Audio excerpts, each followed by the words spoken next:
Welcome to today's episode of the Emotion at Work podcast, and today we're looking at how emotions and identities are explored in conversation. Often the interactions that we have can be quite ritualized and almost kind of predefined, and today's guest wants to change that and give people both a safe but also explorative and playful way explorative and playful place to talk in a different way. And today's guest is going to be someone that is going to be new to most of our Emotion at Work podcast listeners, but a voice that I'm really fascinated to talk with, and I'm excited to be spending some time with today. So I'd like to welcome to today's podcast, Georgie Nightingall. Hi, Georgie. Hi. Morning. How are you? I'm good actually this morning. Yeah, really good. And yourself?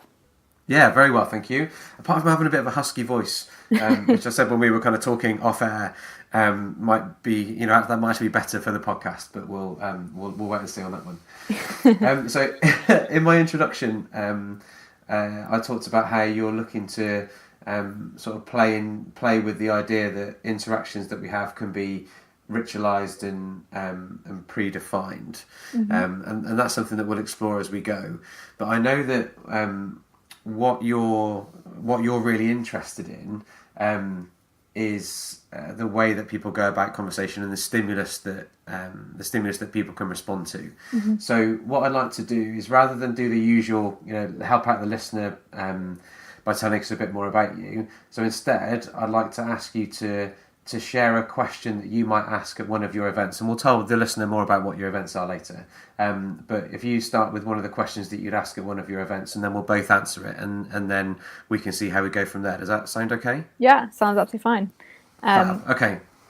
Okay, cool. So I'll talk more about the structure of my events later, but this is a canapé question, so it's like an icebreaker question, which people would usually have about 5 minutes to answer with somebody that they don't know. Okay. And it is, what have you craved in the last week? Oh, what have I craved in the last week? So I've craved sleep. So sleep has been something that I've not. No, that's not true. I've craved quality sleep. So quality sleep is something I've not had that much of in the past week.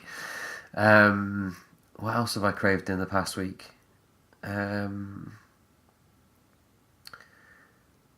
I think I've craved some help, actually. So some help and some support from other people. So I'm conscious that in my head, I often have lots of things that I want to do. I've got lots of ideas or lots of opportunities or possibilities or things that I want to be doing. And there's only so much of me that goes around. And so craving some help and some support with some of the things that I want to do is something else that I've been craving this week.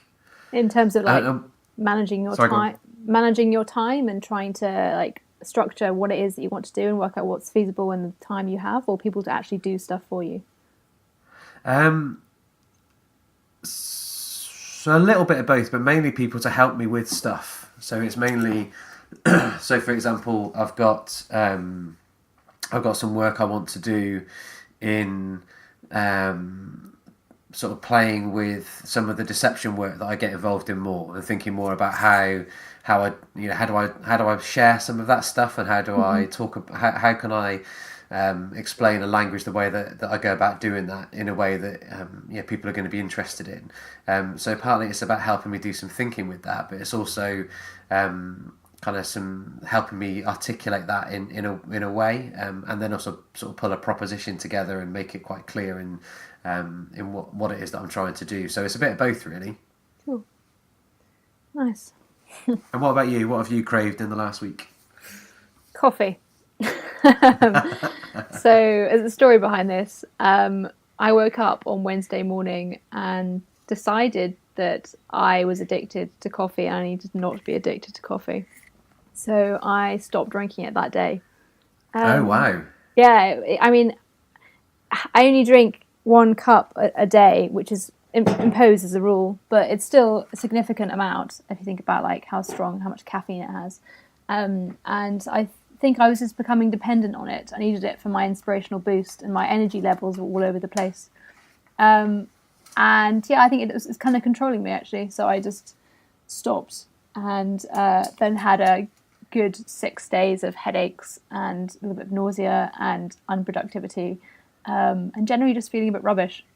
But I'm getting there. I'm now on day 8 now, actually. So, Okay. And I've coped. I've managed to go without coffee all that time, and I'm feeling quite good about that fact that I've been disciplined, and that I've managed through the worst part. I think I actually woke up this morning and felt okay. Just not like craving for my coffee cup. So I'm glad I've done it, but I will drink it again. Just I don't want it to be a thing that I have to have. Oh, right, okay. Yeah, that makes sense. So yeah, something random. Wow. Okay. So you mentioned that was a canapé question, and we'll come back onto what that means in a minute. But I'm also interested in the question itself, because that's what have you craved in the last week? Because that's quite an emotive word, because crave is almost synonymous with some a desire, and sometimes even maybe like a dark desire, I suppose. Was that part of the thinking in terms of when you put that question together? So it's a great question because it's both very generic and specific. Because you're invited to talk about something that's very relevant to yourself. And as you say, crave could literally be anything from your deepermost desires, or something like, I just needed coffee, But it invites people to tell a story about themselves, and also open up and be vulnerable about a need they have in some respect, which is a very human need mostly. So it's a great way to build trust, and also it always invites further conversations. You tell somebody something that you needed that week, and their next questions are usually why, or tell me more, etc. So it's a great conversation opener. You can say as much as you like, or not want, or don't want to as well. So that's quite good. Yeah. But yeah. Yeah, because that the kind of the relevance and the meaning that you find in it, or you find in the question, whether it be as something like you had as coffee, or it could be something else entirely. And I guess are there risks for people then? Do you think is there a risk that they could overshare or overexpose themselves in response to that, because because they might find a relevance that is kind of deep and dark, and therefore go with that, and is there a risk they might overshare? I mean, I don't know. I'm not sure how I feel about the word risk, Okay. because in the events I create, it's a safe space, and people are encouraged to be open and honest and vulnerable, and to say what they want. And I think the beauty of talking to strangers, I'll come on more into the structure of my events, but people talk to strangers, have these questions, is that you don't necessarily have to see that person again. So you're sharing something about yourself, but actually, you can leave it at that. You can have a conversation, and then you move on to the next one, and nothing more needs to be said. So you can actually tell them your life story, or your deeper and darkest, most fears or wants and desires, if you want to. And then actually I find, though, that yes, okay, it's vulnerable to share, but once you've shared something about yourself, which is quite meaningful, people usually feel the need to respond in the same way.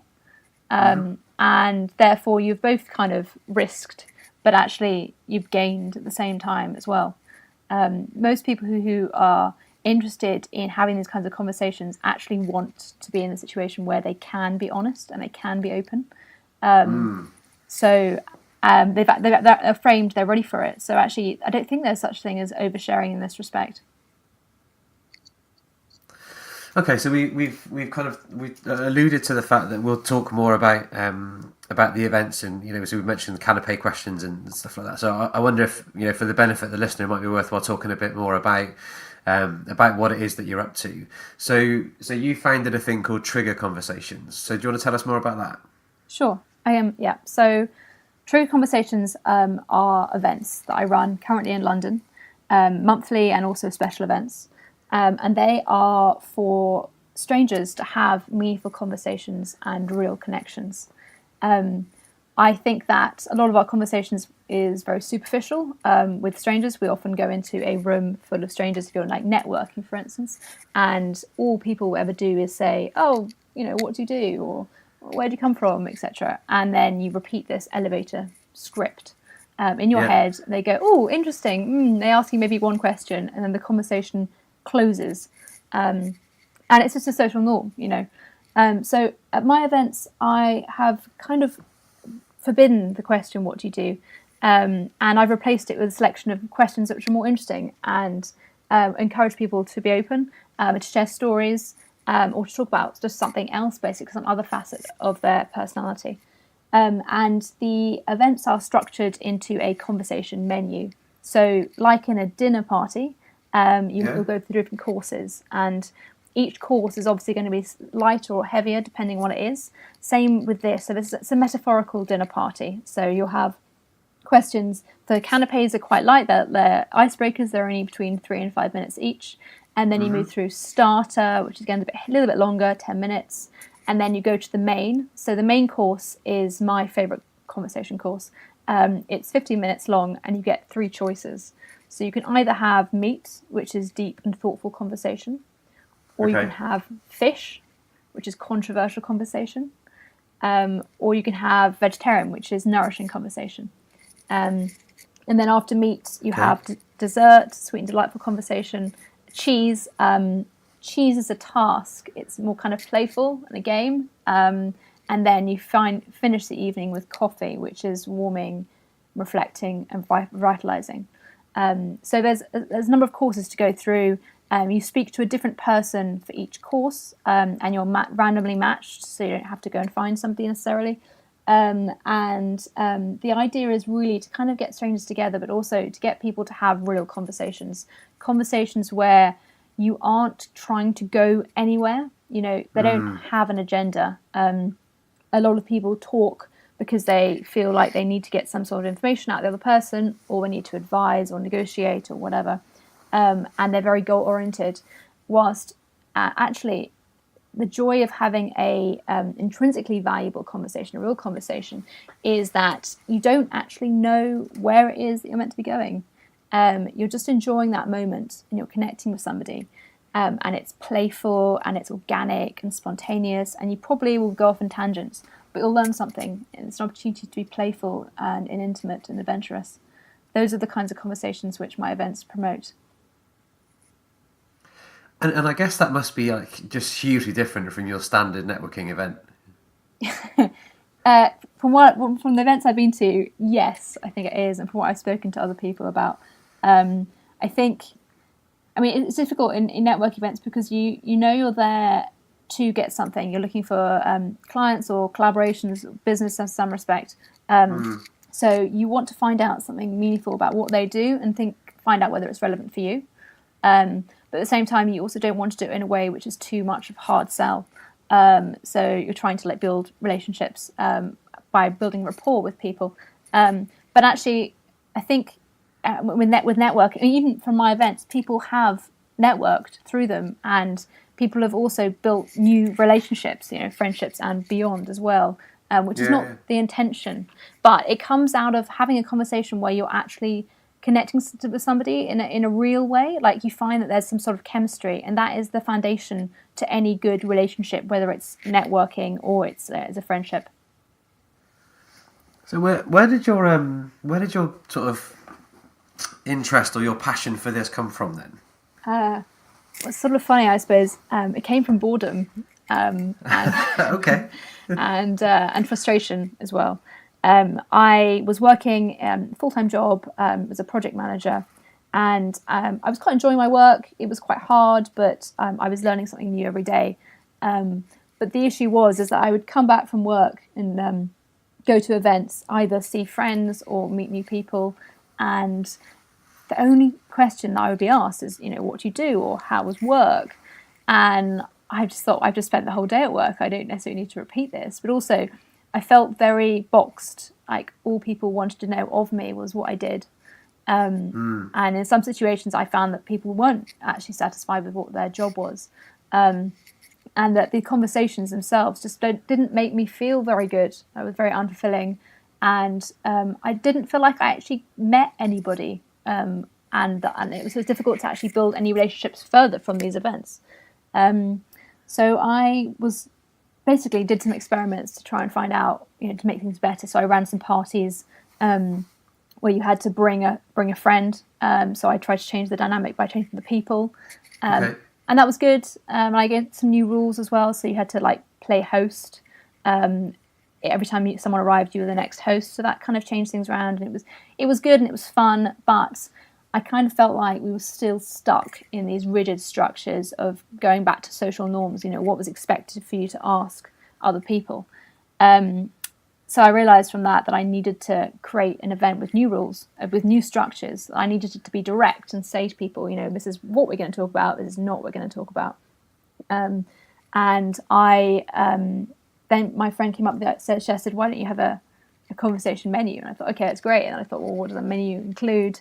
There's a metaphor, and found some questions I thought would be relevant. And then just pitched it, put it out there on Facebook in October. And my first event, I had 10 friends and 10 strangers, and it was a huge success. So I just thought, okay, well, I've got to carry on and see where this goes. Okay. Now, I know that so we met through mutual studying when we were both doing our MSc in emotion, credibility, and deception. But I know you've also got a further kind of academic background in philosophy as well. So it kind of makes me wonder that actually behind sort of what's part of what's driving you is a bit more than just the boredom and the frustration. So is there something more to it as well? Yes, I am definitely philosophically minded. I really like to learn, and I really like to unpack things and get to a deeper, more meaningful level. So I guess I wasn't getting that after I'd left university, because I was in the working world. And I feel like, at least for me, the capacity to learn is something really should be there throughout your whole life, basically. And if you're not getting those kind of conversations in work, and you're not getting it at home, then you can kind of feel like very, I don't know what the word is. I can't think of the right word, but very non-energized, non-enthused in some respect.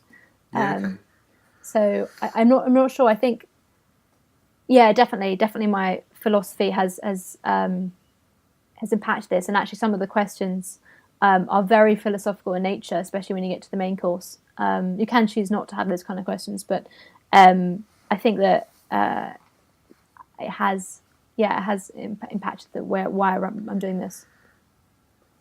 So I know we started with a canapé.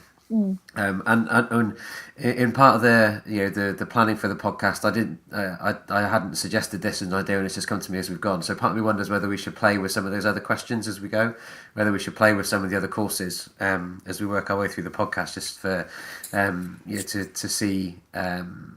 to see how that, to just give the listeners some examples of the sorts of questions that can be asked, and some of the discussion that goes with it.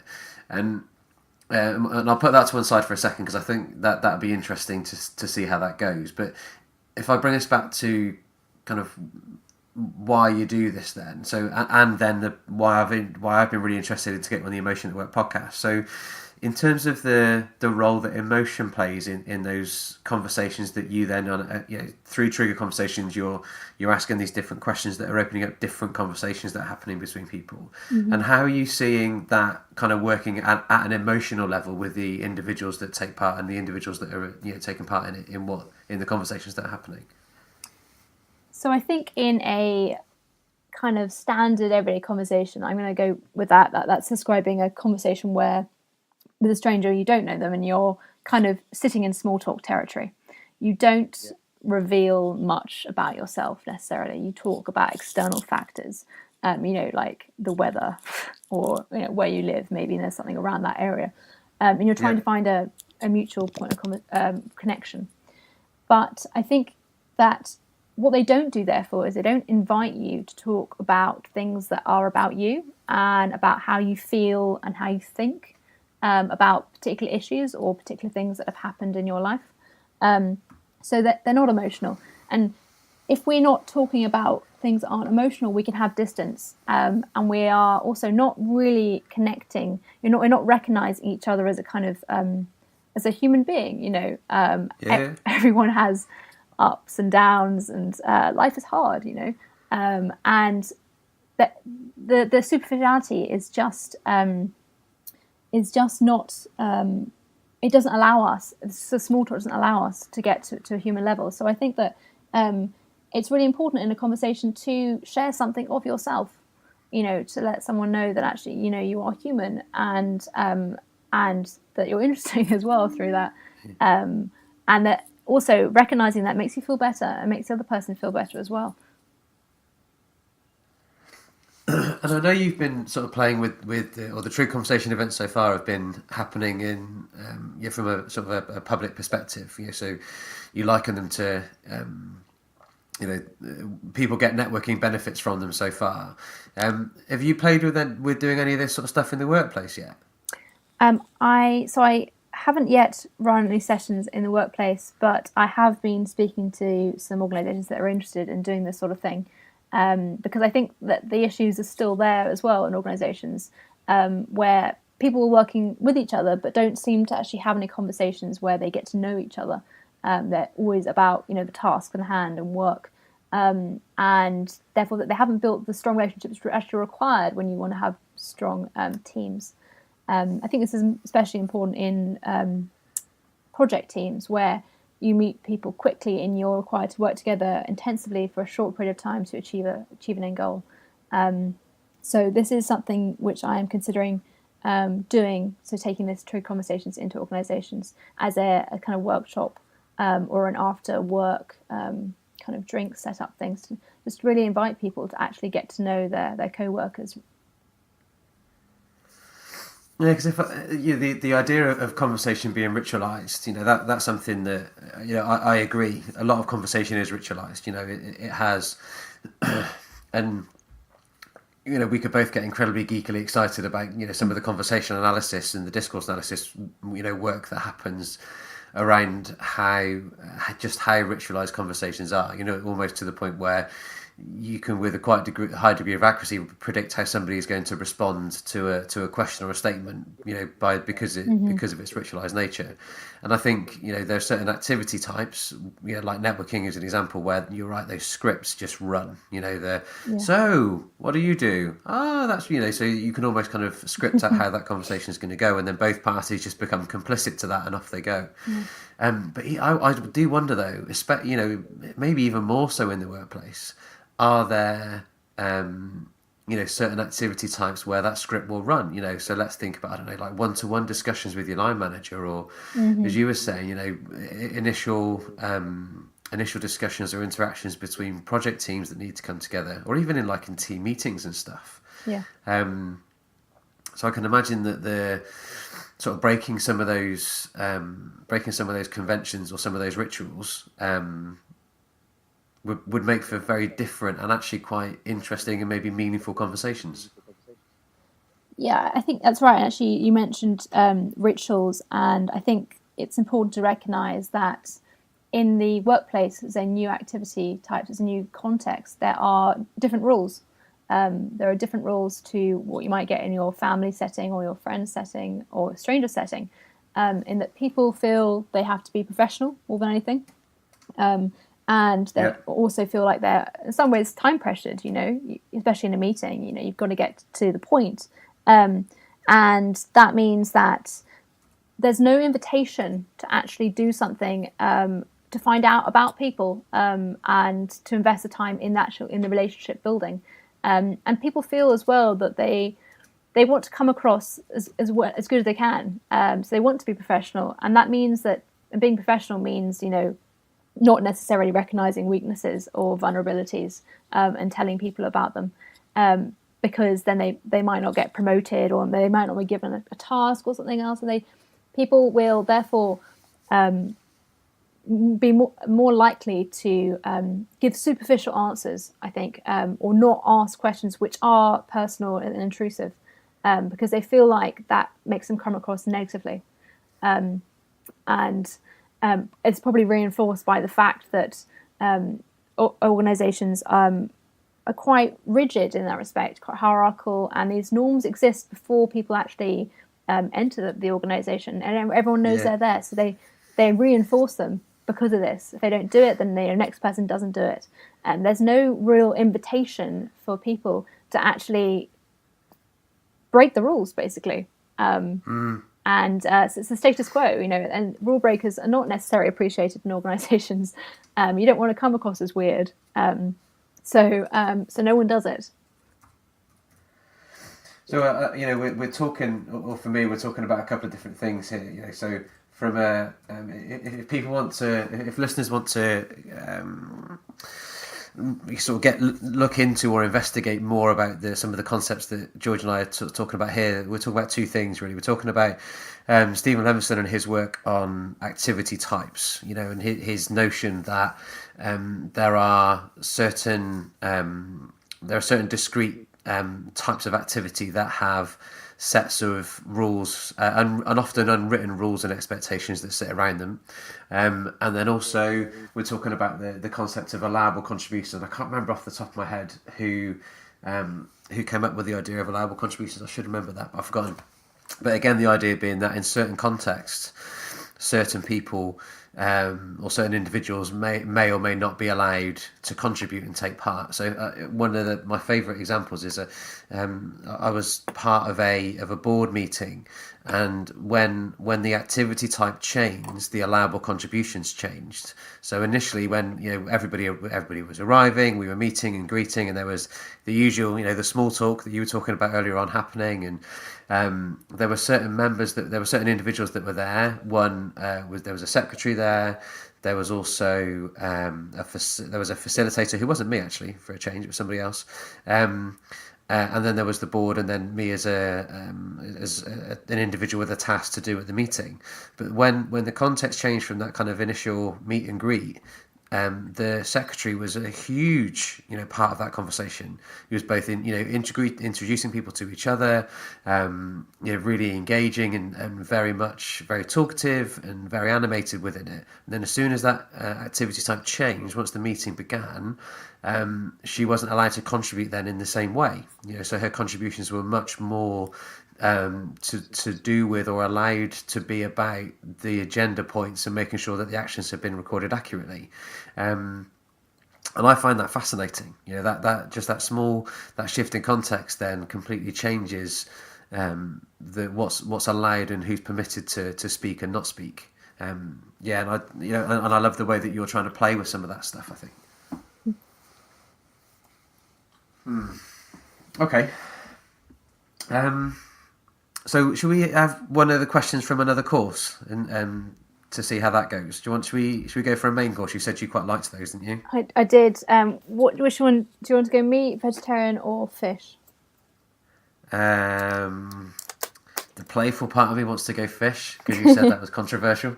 It can be quite controversial.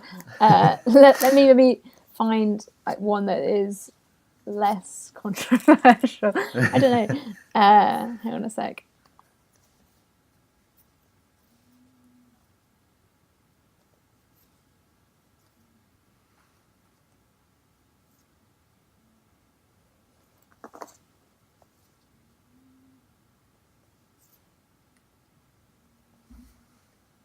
I just got visions of you flicking through your conversation cards. That is exactly what it is.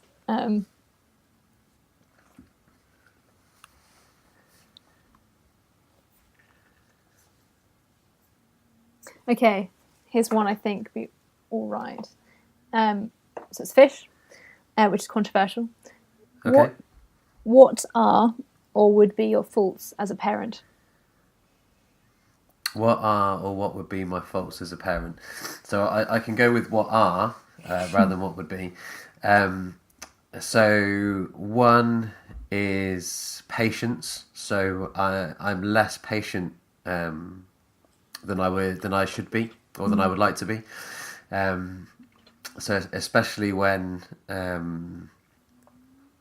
any of my children, but when my eldest in particular, doesn't do as I've asked, then my tolerance and my patience levels are a lot shorter than they should be, than I would like them to be. And I think my second one is going to be attention.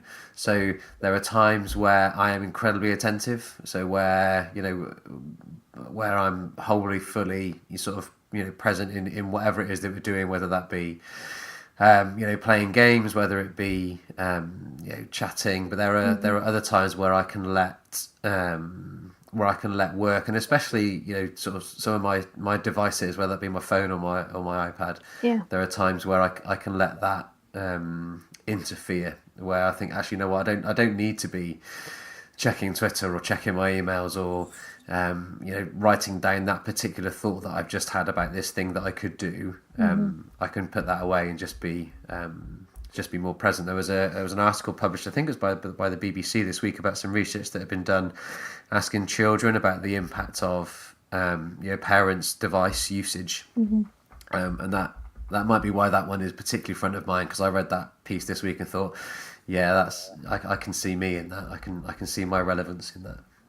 I think most parents can probably, in our current world, it's very difficult to not be plugged in all the time. In fact, I think even just not as a parent, even as a friend or any kind of relationship, or you're seeing a family, to not look at your devices and not check on email, etc., and to have rules around like not doing it at particular times of the day or not working, especially as for instance for yourself. Obviously, you define your work and you find when you do it, so the structures and the boundaries are not necessarily there in the same way. And I think in this world as well, we're probably going to be moving more towards that, where it's not necessarily certain where the line is, and work and play might even become the same thing.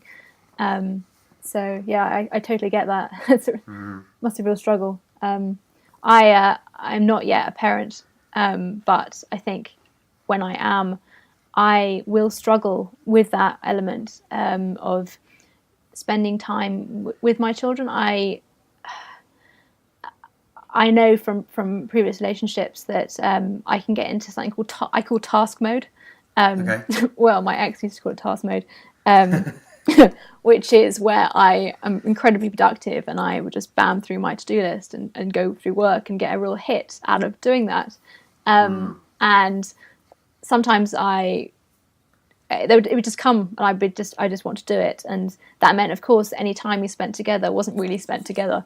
Because I would be doing something else. I wouldn't be present and with him and actually enjoying the relationship at that given moment. So I think there's definitely a risk for me that would transfer into my children's lives, especially if I'm continue to work self-employed, because the division between play and work isn't necessarily there. I also think that I have very high expectations of myself and of others as well, and I think that especially with children, you have to love them unconditionally. And it's not to say I wouldn't, but I think that you have to be appreciative of the fact that everyone makes mistakes, and that it takes a number of times to get something right. Maybe similar to you in that sense of impatience in some respect. I quite like teaching and helping people to learn. And I think that it's important I take that view with my children, that it's just all part of the learning game, really. Yeah, I can empathise with some of those. With some of those. There was something that happened on the weekend that my eldest made a choice, and I was like, wow, that's not the choice I would make, and that's the choice that's got a lot of risk with it. And I did nothing about it, because I was, she needs to learn that. If there is going to be a lesson to learn, she needs to learn that lesson on her own. There are some things that you just need to learn, and taking the choice not to get involved was quite challenging. I found that quite difficult to do. Did she learn the lesson? I don't know. We'll have to wait and see how it plays out over time. So it's something. So it's a choice that she made in the moment that has potential ramifications in the future. Right. So the lesson wasn't to be learned there and then. So it was a lesson on trust. So she shared some things with some people, and it's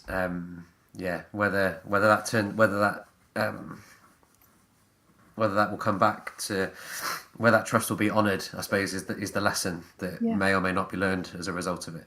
It's true. Yeah, but bearing in mind it's a 10-year-old, so we're talking about 10-year-old girls. Will that trust be held? I don't know. We'll have to wait and see. And I guess, although if it's not held, it might be hurtful, but actually that's the only way she can discover that, and that in life it's a very good lesson to learn at the age of 10 years old. So actually, you would very much doing her a favour. I hope so. That's how I framed it in my head anyway. Well, at least that's how I see things when I make terrible mistakes. I at least think, well, at least I've made them now, before the ramifications were actually too high. Mm-hmm. So there's some sort of general narrative that we've played with a little bit. We've introduced a couple of times so far around the humanness of what you're trying to achieve in terms of trying to create more of a human and personal connection. And it came back to me because of what you were just discussing there around the boundaries between sort of work and home, and how they're getting more and more blurred. You're right. As self-employed individuals, we get the opportunity to choose when we work and when we don't work. And we've got quite a lot of freedom in that. Whereas some people that work in organisations might, feel they're more, 9 to 5 or 8 to 6 or whatever that is. But there is a growing trend, I guess, for that to be blurred. So there are some of the work I do in terms of some of the thinking around presenteeism as a thing. The idea that to be busy and to be credible, you need to be at your desk doing stuff. Whereas there's a shift. I don't know if that's too big a word, but there's certainly a change in terms of actually should we look at people's output? Once we've agreed what it is that they're there to do, where they do it, how they do it, what time of day they do it, does that really matter as long as the work gets done and in a way that is appropriate and doesn't alienate people, or is both, yes, the work is done and it's also done in the right way, but actually when it's done and whether somebody does it from home or the office, does that really matter? So how I'm then linking that back to the conversation we're talking about is that in a way then building that deeper, more personal relationship and having more of a human relationship with others then actually is going to be more important in the long run, because that what those sorts of conversations do, or those relationships do, is help build trust. Yep. Do you think that's a fair summary? Yeah, no, I definitely think it's a good thing to say, actually, because I guess part of an influence for me running these events, etc., was that I worked in some organisations where they spent a lot of time building relationships from the start. So as soon as I arrived, I got to know the team on one-to-ones, and we went out and we did this stuff together, and we had conversations that were not at all related to work. They were about finding out who I was, and I was finding out about them.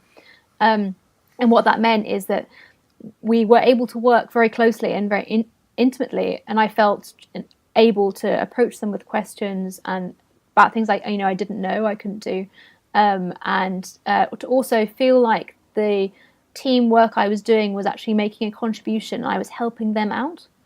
And then there were other organisations where it was kind of just a given that you would just go up to people and you would be able to work together. But I knew nothing about them, and I felt like then that there was a very much a divide between us, actually, and that we therefore were not necessarily having the interaction, the communication that is required to do successful work. So I feel now, actually, being self-employed, that I am very, very consistent in my personality. I try not to have a professional and a personal me. I try and just marry them together. And I approach all people in the same kind of way, whether they're a vendor, you know, or I'm buying my coffee, or not buying coffee anymore. If I was buying, let's go green tea, buying my green tea, or there's someone who comes to my event, or they are somebody who I might be doing, you know, business with or collaborating with, is I'm always taking the approach of, okay, let's find out something about this person. Let's be curious, and let's build a rapport. Let's get to know them. And then from that basis, things will happen. And I mean, I found more and more that it just works. Like what I'm doing at the moment is very much built on networking as such, or building communities, getting to know people. So for instance, with these events, 80% of people who come have already been to an event before, or have been told to come by a friend. So it's all completely word of mouth. And it's through building those relationships and encouraging people to get to know each other, actually, that has brought about their success. So I feel, I completely get it. You know, work and play, I mean, for me at least, they're kind of the same thing in some respect. And it's the same with relationships as well. They shouldn't be, these are my work colleagues, and therefore I would put them in one box and I would only talk to them about, you know, A, B, and C, and these are my friends. I feel like there needs to be some kind of at least crossover at some point between the two. Fine, you don't have to tell your secrets at work, but at least come across as a human. You know, be honest about what's going on in your life that's great, or what's going on in your life that's a real struggle. Yeah, and I agree with you in a lot of that, and also this, it's a real challenge. You know, the amount of work that's needed to for someone to work with their identity in that way. You know, so to be able to merge those two. I mean, I remember for a long time there was a home me and a work me. You know, and I even remember not so long ago, probably three years ago. I'd gone out for tea, afternoon. No, it wasn't afternoon tea. No, it was an afternoon tea. But we'd been into a cafe that wasn't a cafe that specialised in tea rather than a cafe that specialised in coffee. And as we were walking across the road, someone said to me, everyone that I'd met through Twitter. So I think one person I was meeting for the second time, and somebody was sort of for the third or fourth time. We were meeting socially from Twitter, and they said to me, "So are we friends now?"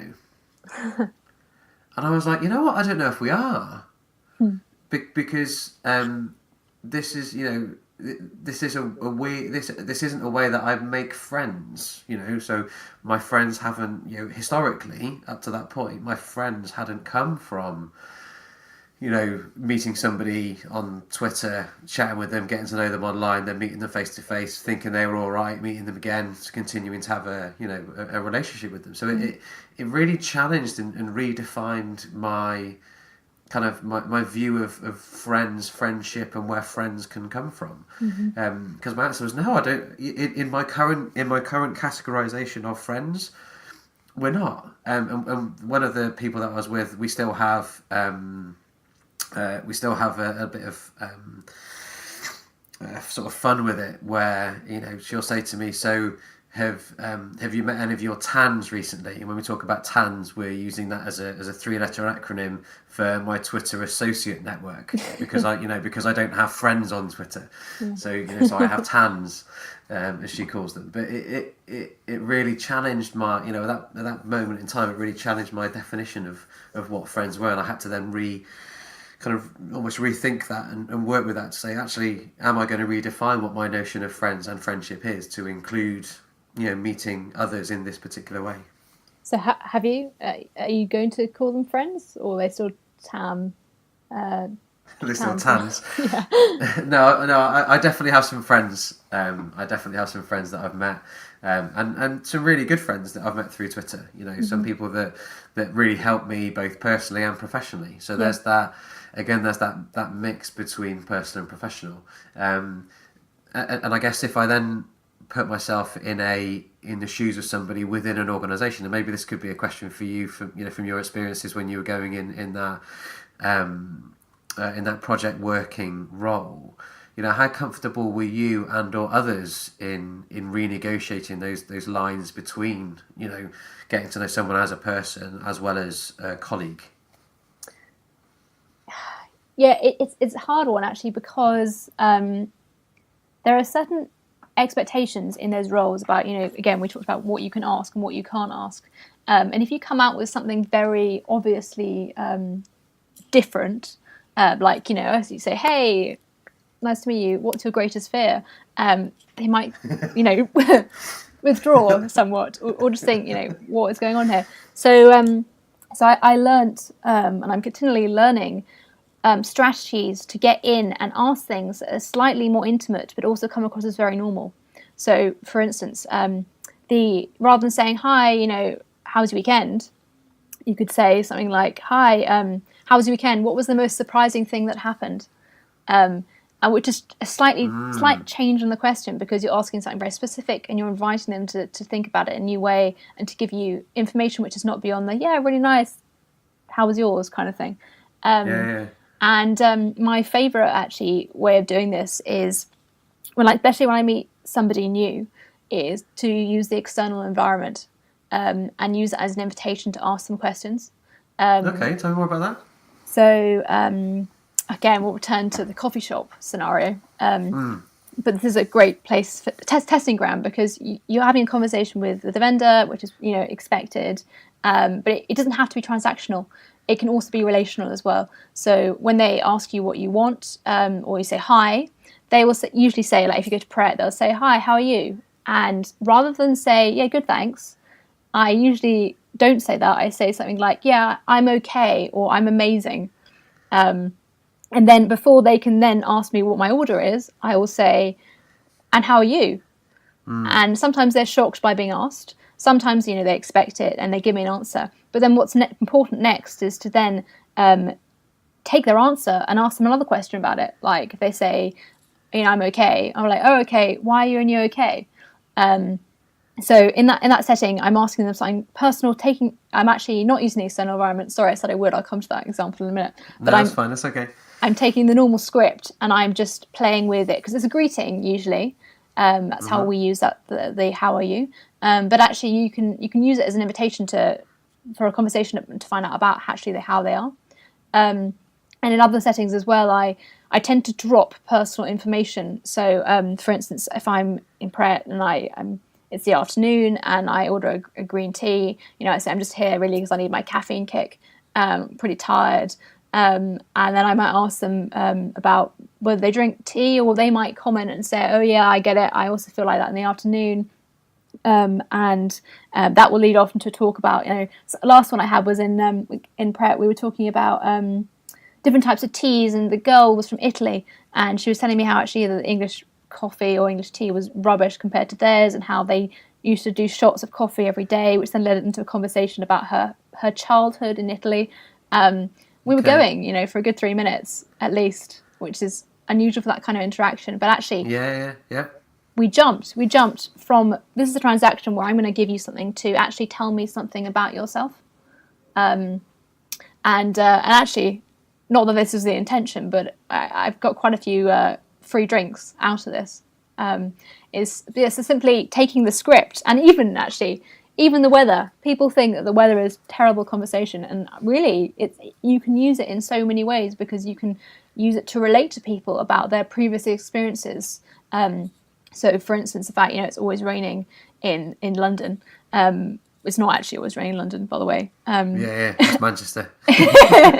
You're right, it's Manchester. What I usually say is, oh, it's not as bad as Scotland, and I say, oh, I used to live in Edinburgh, and it used to be cloudy pretty much every day. Used to wake up and think, oh, I can't do anything today, and then that invites the subject to move to, oh, Scotland, what were you doing in Scotland, or blah blah blah. So you've moved out of the small talk context into something else, which has more meaning to it.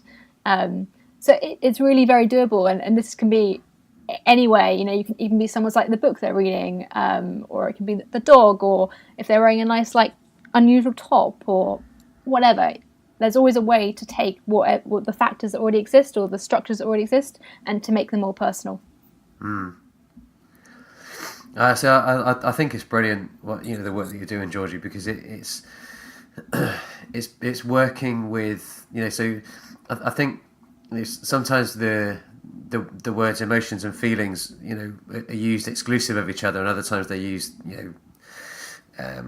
almost in replace of each other. Mm-hmm. And I think that the way that you're playing with some of the ritualizedness of interaction to really try and get into more about what people think and also how they feel, Mm-hmm. and what they feel about how they think as well. And I think the way you're going about that is fascinating. And again, I love the way that you've got real some of the real kind of core emotional aspects within some of the questions that you ask. As you said, first time you're meeting somebody, asking them what their deepest fear is might be a bit too much. But even just back to our canapé right at the start, in terms of what do you crave, or what have you craved in the last week. I think it's a really fascinating way of giving people both a framework and a mechanism to allow them to start to build deeper relationships and conversations. Because I think it's all very well saying break the script and ask a different question, but sometimes one of the biggest challenges can be coming up with those questions, and you've really helped people do that. So that's brilliant. Thanks. Okay.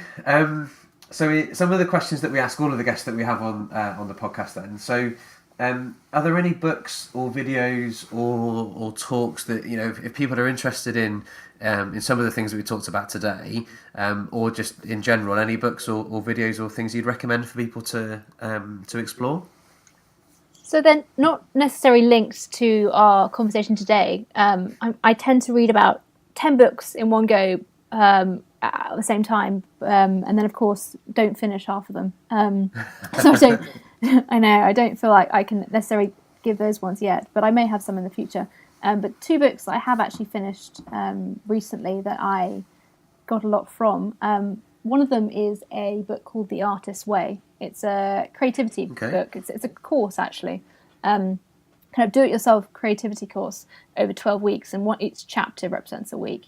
And I took the course last year actually, and loved the book. Gosh, I learned so much from it. But actually, what I learned as well is that it invited me to be spontaneous, to stop planning, and kind of to be present and open to everything coming into my world.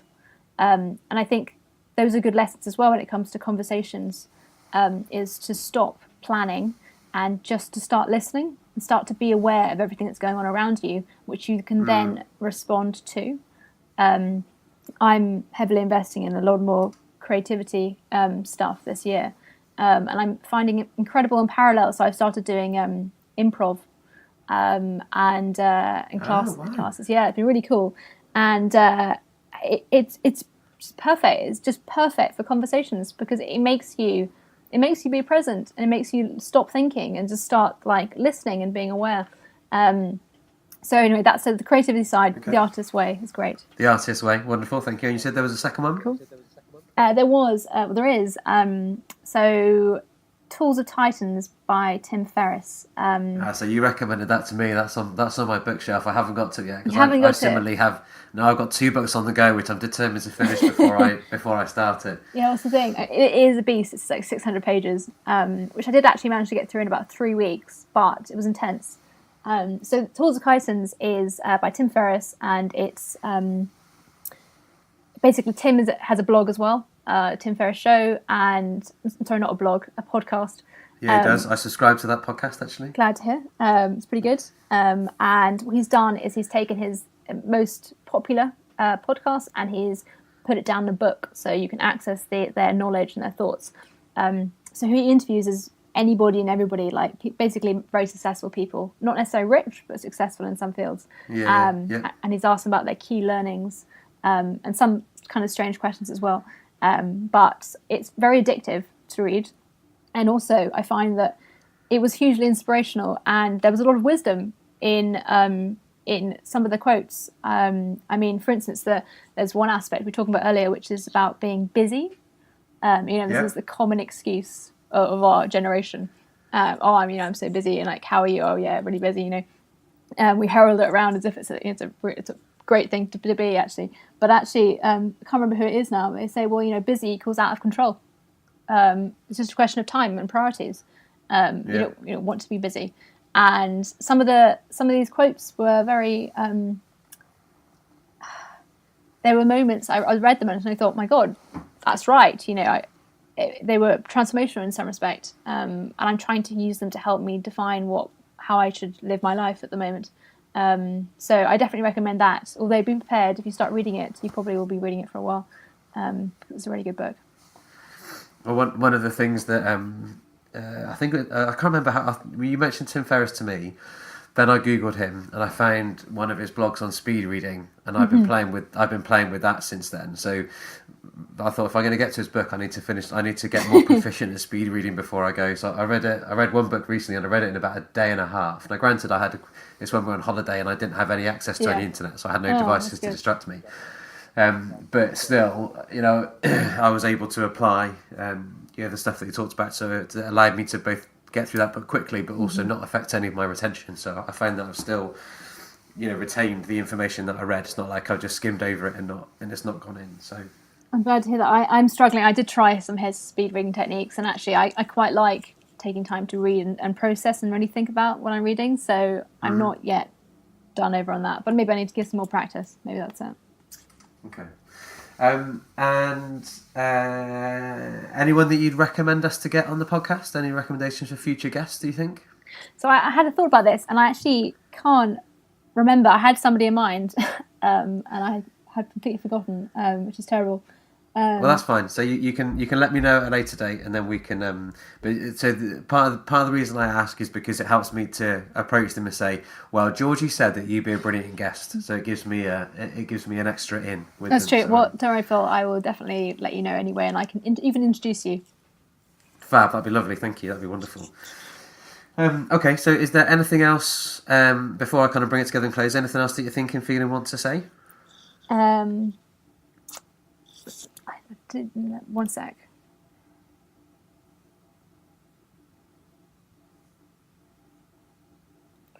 No, I think actually we've covered quite a lot of ground actually today. I think I've definitely said everything I needed to say. But yeah, I've really enjoyed it. Thanks, Phil. And I'm looking forward to hearing more about what emotional work is going to be up to as well over the next few months. Thank you. And well, thank you so much for your time today, Georgie. Really great to talk to you. So if people want to find out more about you, how would you like them to get in touch with you? How would you like people to, you know, if this triggers our listeners to want to, you know, connect with you or find out more, what would be the best way to do that?